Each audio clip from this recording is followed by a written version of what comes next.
What's good, Lethal Squad? Did you miss me? I know it's been a minute, but we're back in the pro-am. You see the squad. As you can see, we have added a member to the team. Well, y'all all know if y'all been rocking with me for years. RDA Chalk, he's back running with us for the time being. He does have his own team. So I guess he'll go back and forth between the two, but grateful to have him. Grateful for him to grace us with his presence. But back in the pro-am trying to get a dub. I actually gave a challenge to my team. I wanted to win 5 games in the pro-am in one day. Safe to say that didn't happen. I'm gonna explain why in the video. Just stick tight and just enjoy the content. You know, that's what I do now. Just make content. But it's nice to get back into the pro-am. It's nice to start competing against other teams.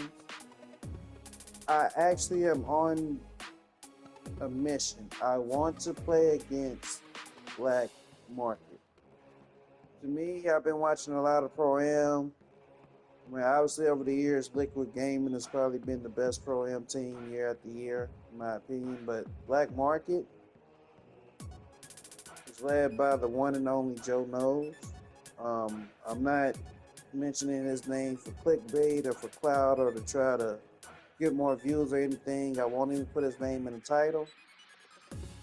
I simply feel like that is the best pro-am team, and it's a team that I constantly watch at night. I've seen them lose, but it's rare. It's really, really rare for them to lose. Like literally, they have to be going against somebody that either cheating, look like they cheating, or like they're just not locked in.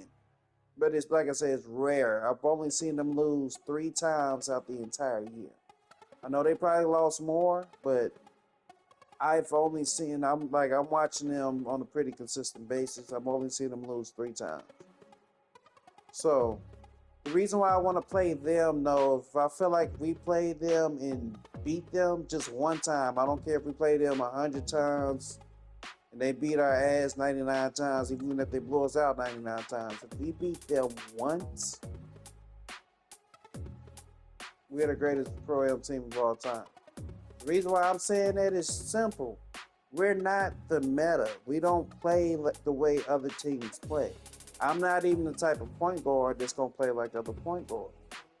So for us to take this style that we run and be able to compete is one thing, but if we actually won, I'm not gonna lie, I would never let my team live that down, ever.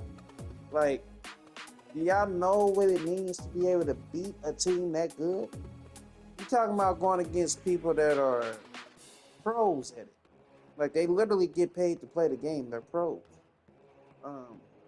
And I know a lot of people, like, give credit to Joe Knows, and rightfully so, what he's done as a content creator, what he's done for the game of 2K and everything.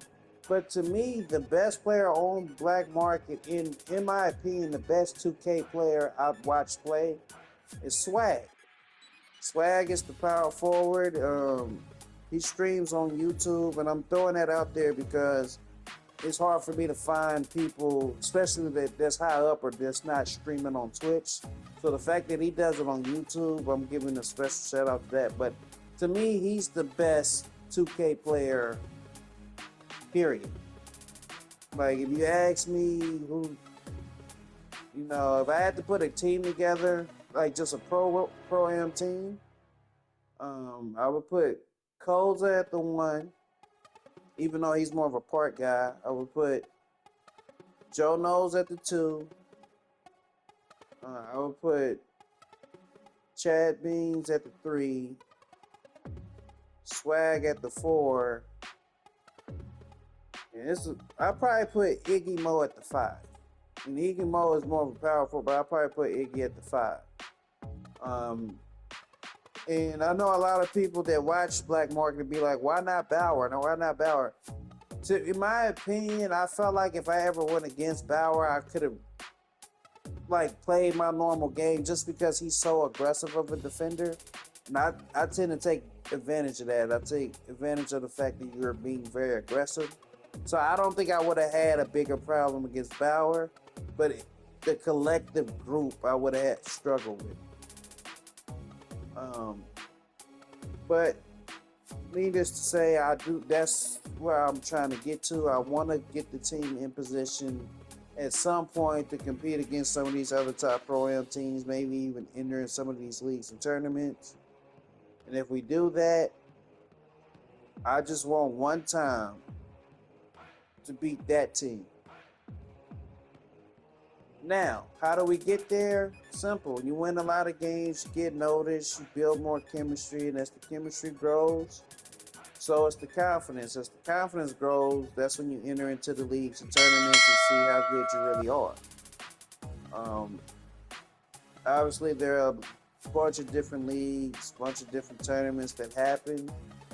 The top of the top, have a Discord. If I really wanted to get into it, I could.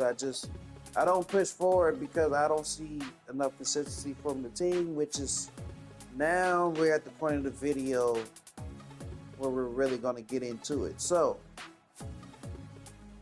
I gave the challenge to my Pro-Am team to win 5 games straight. Not 5 games straight, but just 5 games, period, in the Pro-Am, no matter how long it takes. We literally played this game and didn't play no other Pro-Am. And of course, if you don't have any background story, you're just looking at me, well, like, why didn't y'all just play more games? Simple. The way we look right now, look at the score. The score is 27-8. Why is that important? We're playing defense. And not just playing defense, we're playing team defense. Like, it is to me, it's more important to show the other team that you have the ability to get stops than it is to actually go out there and score. And most people are going to look at the game from an offensive perspective, and rightfully so. The 3-ball is the most important weapon in the game. But if you can show a team that you can get stops, especially consistent stops, it just makes them have to think a little bit more about what they're going to do. They tend to make more mistakes if you show that you can stop just some simple stuff that they want to do. I mean, even me, if you ever watch me play, the stuff I do is very simple. It doesn't take a rocket scientist to figure out what I'm doing or how I'm trying to score. I'm a point guard that don't shoot threes. It can't get no simpler than that. But yet I find a way every time I play, just because I'm able to outthink and outmaneuver people who more than likely are going to do something glitchy. Now, if you've been paying attention to the point guard on this team, he averages 20-something points per game. He does something glitchy. He makes a little move, and then his shot is very fast, and his mid-range is just automatic. Like, if people don't help, he probably would never miss. That's what I'm saying. So, when you play in Pro-Am, you're probably going to run into a lot of people like that. Like, you like, this shit right here is glitchy. You have to be able to show that team that you can get a stop. If not, like, you probably gonna get your ass whooped. And it's simple. So what happened was, and I'm putting it out there, like I said, I'm not sugarcoating anymore. We've been doing this shit too long. RDH Hawk was clearly, new to the team. He was playing the back lines and he was playing center. Cool. What that did was it moved Jamaica to the 4. Strap was able to still play lockdown and everything. Blades at the 2, I'm at the 1. But defensively, as a unit, I'm not looking at individual defense. As a unit, we were able to switch better. We were able to help better. And honestly, even on the offensive end, it helps because Jamaica is somebody that knows how to no dip. Strap is probably the best I have at the team at no dipping. And then Blades is a knockdown shooter who also can no dip. Right? When you have that much firepower offensively, it makes it easy for me to make a decision. Like I'm coming down the court, I see the help, and I can throw this pass, and it's a no-dip jump shot, and it's green. I mean, that makes the offense better. But then defensively, we're helping, we're recovering, we're showing, we're staying in the way. All the little stuff I preach, we're doing. It's some more little stuff I wish I'd like to see, as far as like when the free throw goes, getting back correctly. For some reason, we still don't do it. And then also getting some plays down. You know, I wish we would go for certain passing lane steals. Other ones I wish we'd leave alone. You know, offensively, I feel like sometimes people have a tendency to over dribble. But I will not complain if the defense is at this magnitude. For me, I'm past the point of saying, oh, yo, Lethal, you're not perfect. And I don't want to hear none of that. All right. If I'm critiquing or I'm saying something to any of my teammates, it's to help you get better at the game. All right. Honest to God truth, I don't need to get no better at this game. Sure, could I be a better dribbler? Could I be a better shooter? I get it. But I don't need to get better at this game. I'm averaging 20 points and 20 assists every time I play. And if I'm not getting close to those numbers, it has nothing to do with what I'm doing, because I play the same way every single time. A lot of times, other people are not locked in. That's when you see my numbers dip. If the team is playing really, like if we're playing against a really good team, and they're just better than us, my numbers might take it. It is what it is. But at no point in time should people take critiques as harsh criticism. I'm only saying things that will help you get better at the game. Simple. But I'm saying it to say the reason why we did not play more Pro-Am games is because lineup switch. Now, not only did we went back to rec, but even though people were using different builds and things of that nature, like tendencies and habits should not change that much just because one player isn't there. You know, we went and played in a rec. We won all the games, but I was not satisfied with the amount of points given up, with like the lackluster play, and then people just have to be better. So Savage replaced Reggie, and he brought a lockdown. Now this lockdown is good. He can shoot. He has 99 perimeter, very high steal. You know, the whole nine. But the way Savage plays with him is not leading to things that you would see in this particular video.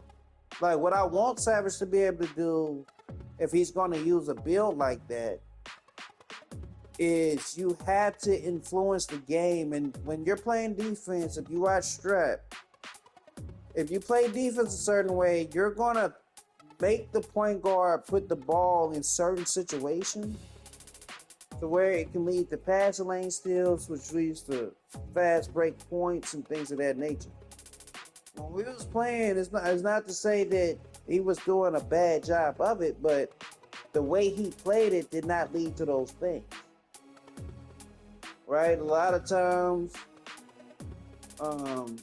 being a second late or being a step off, it shows. Like, the best way I can say is, we're playing this game, right? Look at the score. There's no way, in my opinion, if I switch anybody out, and again, I'm not singling anybody out. It's just the facts are the facts. There's no way in hell that if I switch one player out, no matter who it is, I can switch out Strap, Jamaica, Blaze, Reggie, I can switch out anybody. The effort level and attention to detail should always be the same, no matter what five is running. All right, and then adjust the personnel. Like, let's just say Reggie wasn't playing and Montage was playing, and Montage would have been at the 4. Now it puts Jamaica at the 5. Like, defensive effort should still be the same. Regardless of what build you really bring out, like you have to be able to do the little things well in order to compete at this giant level. Because all the things that I harp on, all the things that I say, and what I'm telling y'all I'm seeing matters. If we go against Black Market or any top level Pro Am team, all the stuff I'm saying, these guys do it fluently without thinking about it. It's not even a matter of them playing the game more. All right. Them playing the game more just means they would be more skilled, more so on the offensive end. Right? The one thing you can control when playing this game is how your player moves. That is high level IQ, that's defense. That's that one thing you can control is how your player moves, how quick you are to react. That's literally the difference between a great 2K player and just the average Joe. If your timing is not up to par, it shows. If you can't read certain situations and tell when you're open, it shows. It's simple as that. But I am glad we got back into the program today. I think we have a lot to build upon. The last thing I'm scared of when it comes to Pro-Am is having to come in with like certain builds or like certain lineups. That is my biggest fear when coming to play Pro-Am, because at this particular time, I'm pretty much preaching to a choir on how I want things ran. And it's either gonna go one or two ways. Because like I've been making videos and I've been very truthful. The way we play is not sustainable because more so of personnel. Sometimes people come in locked in, focused, really wanting to play, and then sometimes people are coming in, they hopping on and they're playing, but they're just kind of going through the motion. The unfortunate part for me as a point guard, I never get a game where I can just go through the motion. So like the reason why everything is more intensified for me is because I have to see everything. Like I have to. That's part of me being elite. Like I have to see every single aspect that's going on out there.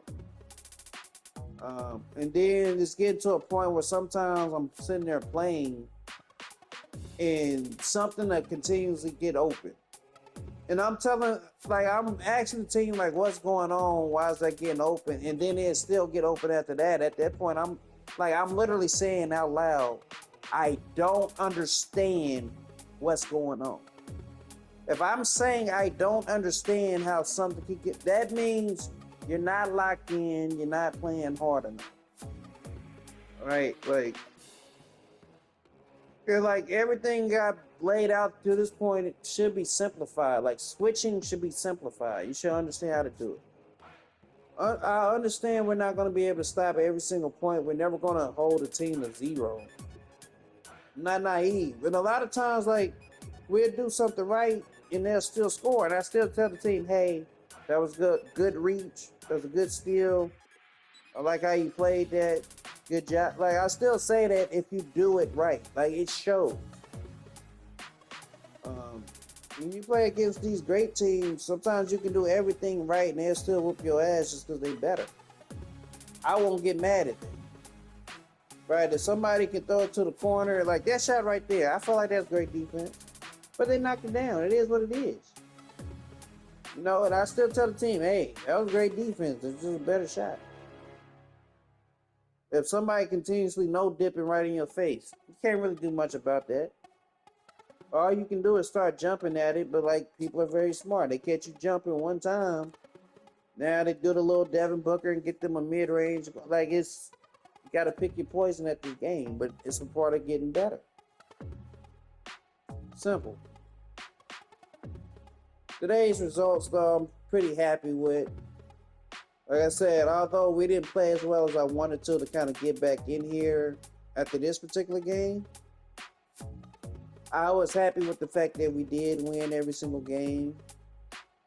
But we have to get more like if we really gonna take it serious, if we really want to go against Joe Knows and Black Market or any other top pro team, Liquid Game, like I can tell you straight up, we'll never beat Liquid Gaming. We just won't. They are way too talented, way too talented. We won't beat Breakout that's led by Downs because again they're just too talented. Could we beat them if we lock in? Yeah, we can beat anybody. I promise you we could with this play style. But is it gonna happen? No, it's not sustainable. I'm challenging my Pro-Am team to prove me wrong. You know, I want to have something to show for this. Like, I done everything in 2K. I done won in the league, won MVP, been legend, all that stuff. I did everything. Only thing left to do is compete against the best, compete against the top. So I can come on YouTube and make a video with proof saying we're the best team in the world. That's it. That's what it's all about at the end of the day. But I hope you guys have enjoyed today's video. Appreciate y'all listening to me talk for about 20 minutes. If you have any comments, leave them in the comment section. If you're new, like the content, subscribe. And join the Lethal Squad, man. I'm excited for where this is going. Anyway, it's been Lethal. Catch everybody in the next video. I'm out.